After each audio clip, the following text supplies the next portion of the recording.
The first thing Soren Everly noticed when he arrived on Virex Station was how clean everything was. Not sterile though it was that too, but clean in a way that made dirt feel like a moral failure. The floors gleamed. The walls shone. Even the air felt scrubbed of anything remotely organic. He adjusted the strap on his duffel bag and followed the glowing path lit into the floor. Blue meant first-year students. Yellow was for faculty. Red was restricted access. He'd been warned not to follow the red. The corridor curved upward, and his earth-conditioned legs immediately protested the incline. Artificial gravity on Virex was about 10% heavier than Earth's, which didn't sound like much until you tried walking up a ramp with 30 kilos of gear. Halfway up, he stopped to catch his breath. A squat, lime-colored alien student with 3 arms and no visible mouth paused beside him. "You are the Terran student," it said without inflection. Its voice came from a small device clipped to what might have been its shoulder. "Yeah. Name's Soren," he said, offering a hand. It stared at the hand as if it were a weapon. Then it blinked sideways and turned away. "Too fragile," it muttered as it waddled off on suction-cupped feet. Soren stood there, hands still out, and let out a short breath. Well, that went great. The dormitory wing looked like a museum exhibit. Transparent walls showed panoramic views of the station's orbit around the gas giant Luthen. A few dozen rooms lined the hall, each with a small screen displaying the occupant's name and species. His room sat between a spiny, eel-like creature named Trolix and a gelatinous blob called Fun. Soren tried not to make any assumptions. Inside, the room was small but efficient. 1 bed, 1 desk, and a wall-mounted console for coursework. He dropped his gear and flopped onto the bed, which hissed and adjusted to his weight. A notification chimed. Orientation begins in 20 minutes at Auditorium Theta. Attendance is mandatory. He groaned but stood. The station had no elevators, just ramps and long arching corridors. By the time he reached the auditorium, his calves were on fire. Several alien students turned to watch him limp in. One of them, tall and skeletal with eyes that blinked in a vertical line, whistled softly. "Your structure is already degrading." Soren looked at the alien. "It's called lactic acid. It's what happens when you have muscles from actual gravity." The alien tilted its head. "Primitive." The lights dimmed before he could respond. A tall, metallic being glided onto the stage. "I am Coordinator Vel," it announced. "Welcome to the Intergalactic Scholastic Exchange Program. You are each representatives of your worlds. Conduct yourselves accordingly." Soren watched as Vel's gaze swept the room. The alien student sat in perfect posture, eyes fixed forward. He shifted in his seat, trying to find a position that didn't make his back ache. "Your schedules have been uploaded. First class begins tomorrow. Do not be late." The lights returned and the students began filing out. Trolix slithered past him, its spines rattling faintly. "Your skeletal density is insufficient. Are you able to stand without assistance?" Soren stood. "Barely. Thanks for your concern." "I was not concerned. I was curious." He left quickly. The first week was brutal. The coursework was intense, the gravity unforgiving, and the stairs constant. Soren was one of only 3 humans on the station. The others were in different tracks, and their paths rarely crossed. Most of his classmates were from high-gravity planets or aquatic environments. They towered over him, moved faster, and never seemed to tire. In kinetic physics, he struggled to keep up with the equations. In xenobiology, he was asked to dissect a living plasma larva and nearly vomited. But it was in physical development, essentially gym class, that things truly went downhill. Their instructor was a broad, 6-legged creature named Varn. It barked instructions in a booming voice that echoed off the walls. Warm-up sequence. Sprint, vault, climb, repeat. The obstacle course was designed with multiple species in mind. Walls shifted heights, platforms adjusted for different limb lengths. Soren did his best to keep up. He was halfway through his 3rd lap when it happened. He leapt from a platform, landed wrong, and heard the unmistakable crack just before pain shot through his ankle. He collapsed, clutching his foot. Varn loomed over him seconds later. Explain your cessation. Soren gritted his teeth. Landed wrong. Ankle's not right. The other students gathered, forming a loose half-circle. Trollocs slid forward, eyes gleaming. Such fragility. The bones fractured from a minor misstep. Soren didn't answer. Sweat poured down his forehead. He tried to push himself up, but hissed in pain. Remain still, Varn said. Medical will arrive. No, Soren muttered. Help me up. Varn hesitated. You are damaged. I noticed. With support from Varn's forelimbs, Soren stood. The pain was blinding. He bit the inside of his cheek and took a step. His ankle screamed, but he kept going. Another step. Then another. The students watched in silence as he limped the rest of the course, jaw clenched, eyes unfocused. When he reached the end, he turned back toward them. And smiled. It wasn't smug. It wasn't proud. It was tired, pained, but undeniably human. From rippled uneasily. You require medical assistance. Yeah, he said, voice thin. That'd be great. 2 hours later, he sat in the med unit, ankle wrapped and elevated. The scan had confirmed a clean break. The physician, a small, insectoid medic named Drull, adjusted the brace. You will require 6 weeks to heal, minimum. Limited mobility.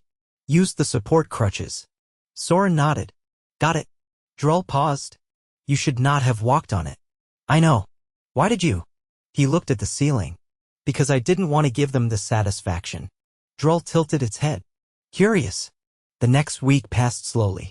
Soren moved with crutches, navigating the station's ramps with frustrating effort. The alien students gave him a wider berth, though not always from respect. Some still muttered about human fragility. Others watched with something closer to confusion. In comparative species studies, Instructor Velis asked him to stand and speak on human pain thresholds. Pain is a signal, he said, gripping his crutch. It tells us something's wrong. But we don't always listen. Sometimes we push through it, even when it's dumb. Sometimes it's not about strength, it's about stubbornness. Velis nodded.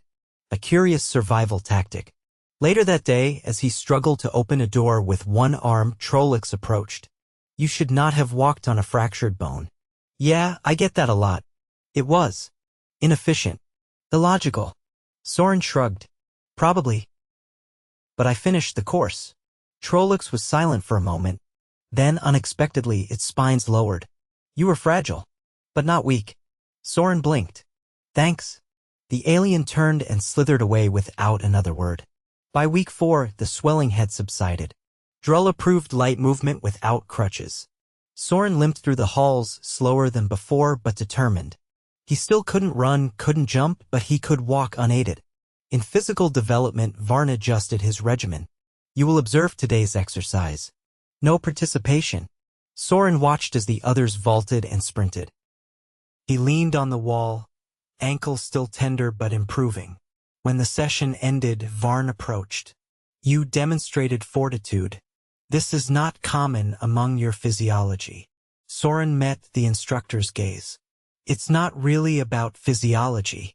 No, Varn said. It is not. Week 6 arrived. Drull scanned his ankle again. Bone has fused. You may begin full movement. Avoid high impact for another week. Soren grinned. You know, I'm starting to miss the crutches.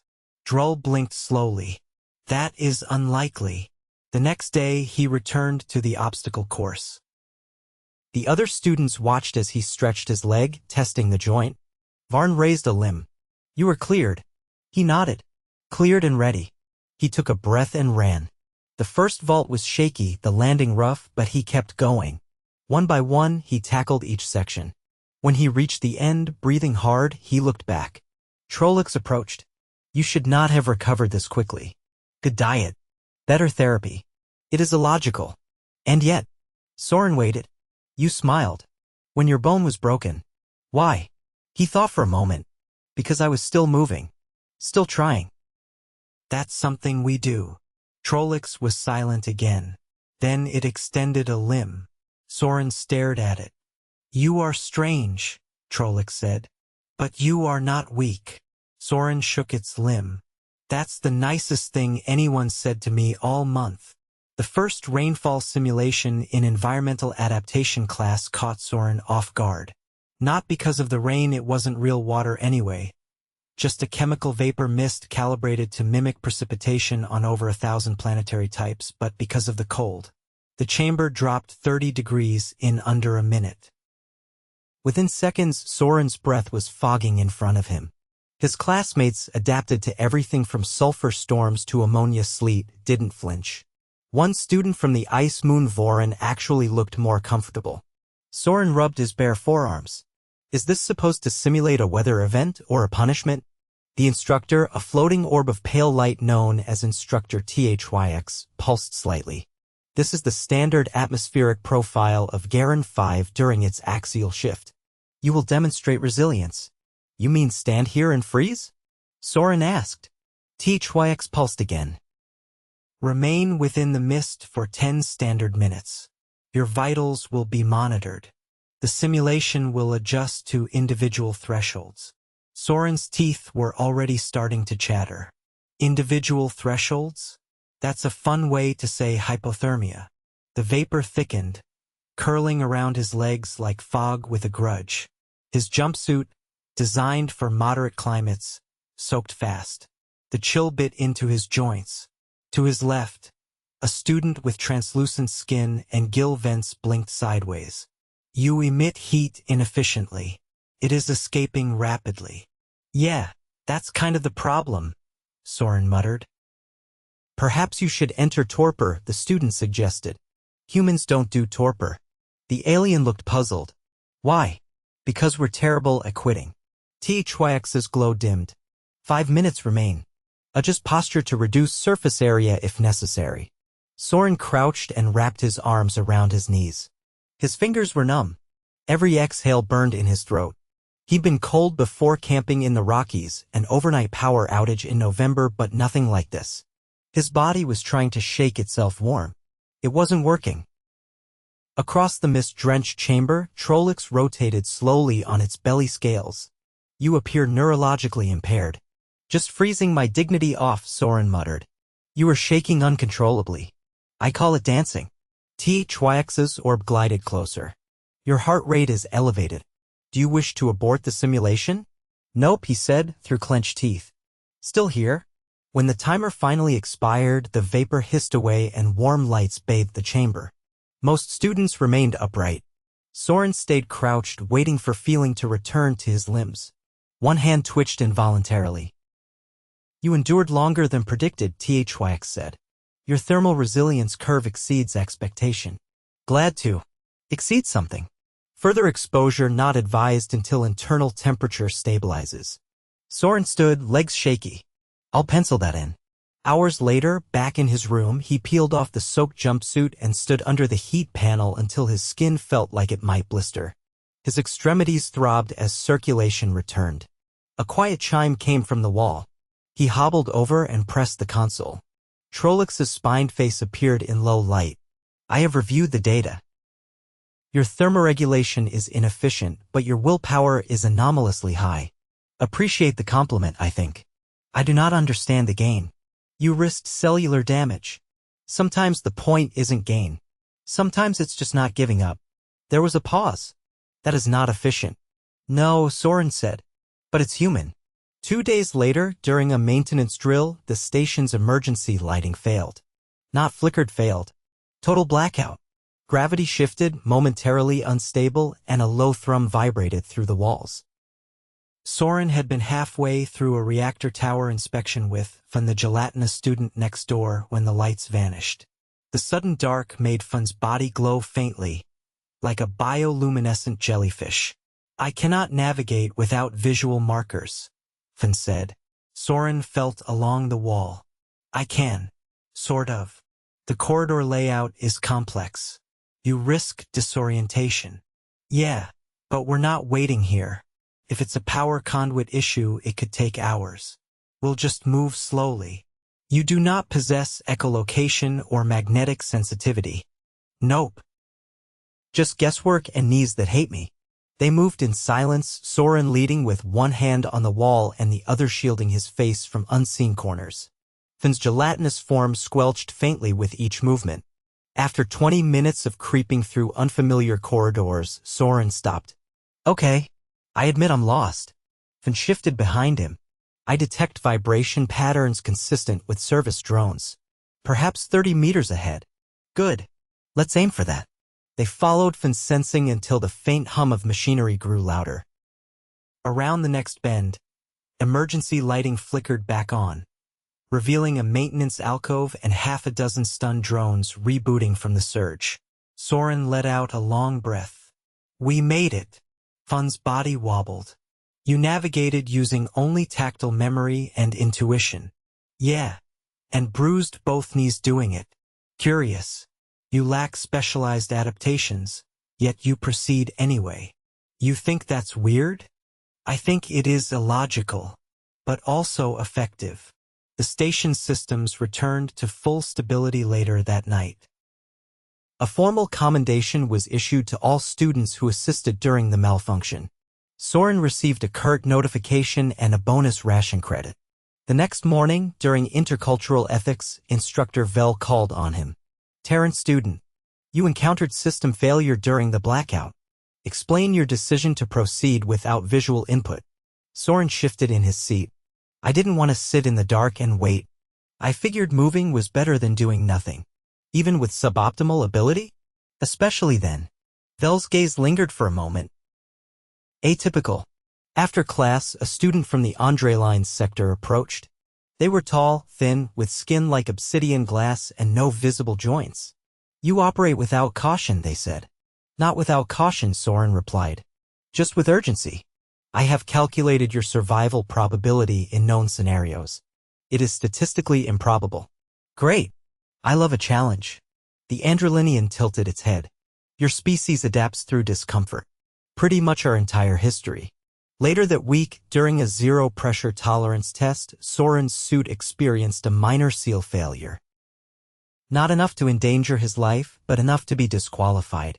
When the chamber repressurized, he stumbled out coughing, visor fogged, and face pale.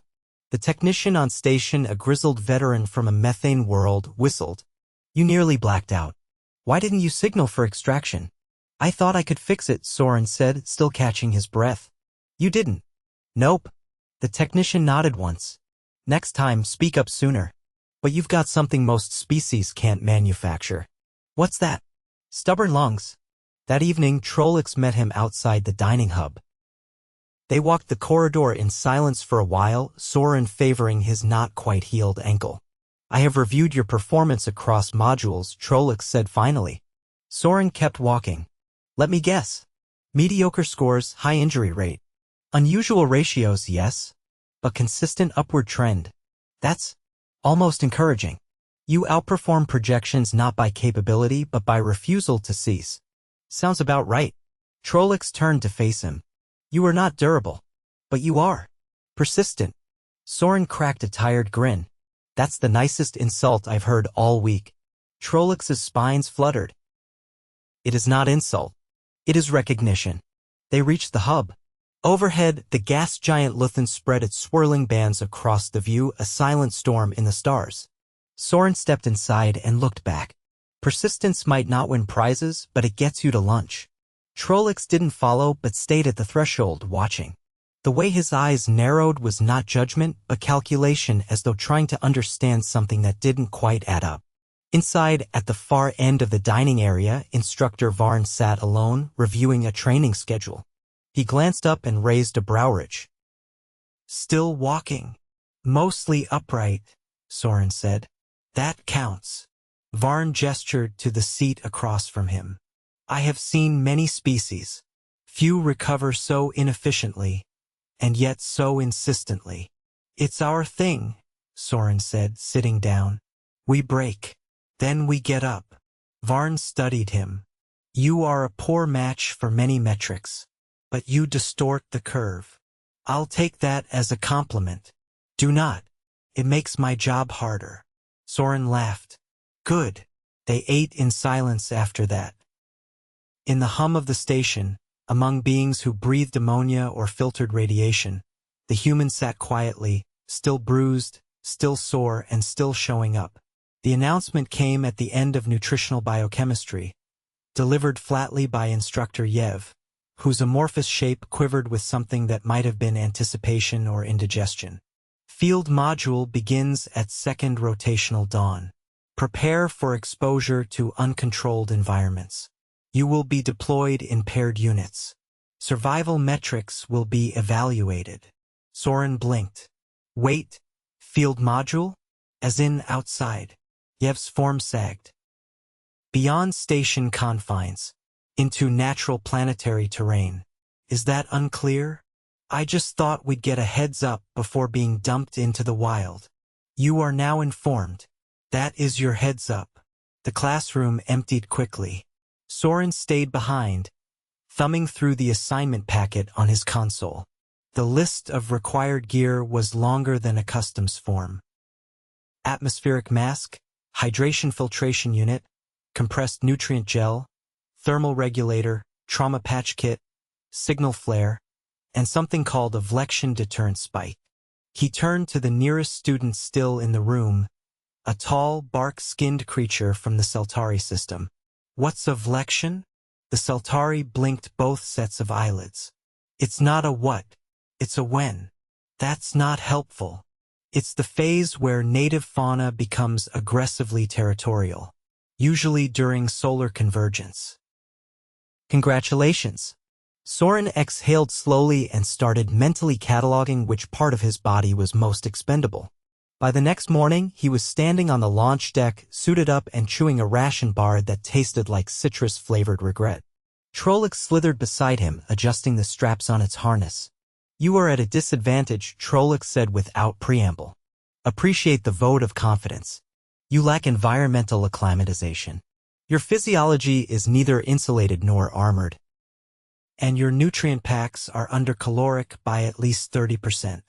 Yet here I am. Indeed, it remains baffling. The deployment ship rattled as it descended into the atmosphere of Marnak 3, a jungle moon with humidity levels that made every breath feel like drinking through your skin. Soren stepped onto the spongy surface, boots immediately sinking into the moss. Feels like walking on a wet trampoline. Trollocs adjusted its ocular lens. The ground contains active microbial colonies. Avoid kneeling. Noted. Instructor Varn's voice echoed from the comms beacon. You have 48 hours. Locate the extraction marker. No aerial assistance. No outside contact. Begin. The pair moved through the underbrush, Soren trying not to trip over roots that looked like they could bite. The air buzzed with unseen insects. Every few steps, something rustled that didn't sound small. After an hour, they reached a ridge overlooking a basin filled with luminescent pools. Trollocs tapped its directional scanner. Extraction point is southwest. 12.3 kilometers. That's not terrible. Across hostile terrain, with limited hydration. And no shelter until nightfall. Less encouraging. They began the descent, careful to avoid a creeping vine that Trollocs identified as mildly neurotoxic. By midday, Soren's shirt was plastered to his back. The filtration unit on his collar gurgled every few minutes, filtering atmospheric moisture into drinkable liquid. Tasted like warm plastic. They stopped under a wide-leafed canopy for a ration break. Soren pulled out a nutrient gel. This one's supposed to be meat flavor. Trollocs recoiled. You consume flesh analogs voluntarily? Only when I hate myself. An hour later, the first storm hit. Not rain but a sudden pressurized downburst that flattened the treetops and sent birds the size of bicycles shrieking into the sky. Soren dropped to a crouch. Is this normal? Trollocs' spines rattled. It is the convergence phase. Vlection behavior will intensify. Still don't know what that means. It means you should stop talking and move faster. They pressed on, navigating a narrow ravine that stank of decay and fungal spores. Soren's ankle, though technically healed, began to throb from the uneven terrain. He kept his pace steady, pretending not to notice. By dusk, they reached a clearing. The extraction marker was still 5 kilometers away, but the canopy was thinning and visibility would be a problem. Trollocs stopped. We will construct a bivouac here. Great. I was hoping to sleep in a swamp. While Trollocs deployed a portable shelter from its pack, Soren scouted the perimeter. He spotted movement in the brush, a low, skittering shape with too many limbs. Something's out there. Trollocs didn't look up. Do not provoke it. Wasn't planning on inviting it to dinner. They sealed the shelter just as the Vlexian arrived, a quadruped with overlapping plates and a snout like a can opener. It paced the clearing, snuffling at the ground, then let out a high-pitched hiss. Soren whispered, "What's it want?" "Territory. Possibly dominance." "Can it smell fear?" "I believe it can smell your protein bars." The Vlexian circled once more, then vanished into the foliage. Soren leaned back against the shelter wall, pulse slowing. "I miss fluorescent lights and recycled air. You are not suited for this environment. Yet I'm still upright. Temporarily." They took turns keeping watch. Soren's shift passed with only minor noises, snaps, distant hoots, and once a deep rumble that shook the trees. He didn't mention that one. By morning, the air was thicker, the moss slicker. Soren's boots made wet squelching sounds with every step. Trollocs paused near a cluster of spiked ferns. "Your hydration level is suboptimal." "I'm fine." "You are visibly pale." "And your balance is impaired." "I'm just tired." "You are dehydrated and compensating." "Maybe. But we're close." They reached the final incline by midday. The extraction marker stood at the top of a steep rise, surrounded by jagged stones and ankle-deep slime. Soren gritted his teeth and climbed, slipping twice, catching himself with his hands. His palms stung from the grit. Halfway up, his foot lodged between 2 rocks. He yanked hard, twisting his knee. Pain lanced up his leg. He didn't stop. At the summit, he collapsed against the beacon, panting. The scanner lit up. Extraction confirmed. Signal locked. Trollocs arrived seconds later, unbothered. "You have sustained another joint injury. Just a minor twist. You limp." "I earn every limp." They set up the flare. Within minutes, the retrieval ship descended. Inside the med bay, the attending technician scanned Soren's knee and applied a stabilizer wrap. "You've got a mild sprain. No ligament tear, but you'll want to rest it." Soren nodded. "Can't wait to sit down for a week." Trollocs stood at the edge of the room. "You ignored multiple indicators of strain." "Again. I've got a pattern." "You continue despite handicap. Despite discomfort. Despite logic. Because I'm not here to be comfortable." Trollocs was silent for a long moment. "You are not efficient. But you are relentless." "Still not sure if that's a compliment." "It is becoming one." Back on the station, Instructor Yev posted the module rankings. Soren wasn't at the top, but he wasn't at the bottom either. Beside his name was a note, "Exceeded physical tolerance expectations. Recommend for future resilience studies." He leaned on the console, staring at it. Fan oozed past. "You survived Marnak. With your internal fluids intact. That is statistically rare. Guess I'm just full of surprises. Inconvenient ones." He smiled. "The best kind." Later that cycle, Soren sat in the observation chamber, watching the gas giant swirl below. Trollocs joined him, carrying a datapad. It didn't speak for a while. Finally, it said, "I have submitted a request for joint study." "Of what?" "Your species. Specifically, your tendency to continue under adverse conditions." "You're writing a paper on stubbornness?" "On resilience." "I believe you are a case worth documenting. I'll try not to hurt myself again." "That is unlikely." Soren laughed. "Yeah, probably." They watched the clouds churn in silence. There were no more remarks about fragility. No more curious stares.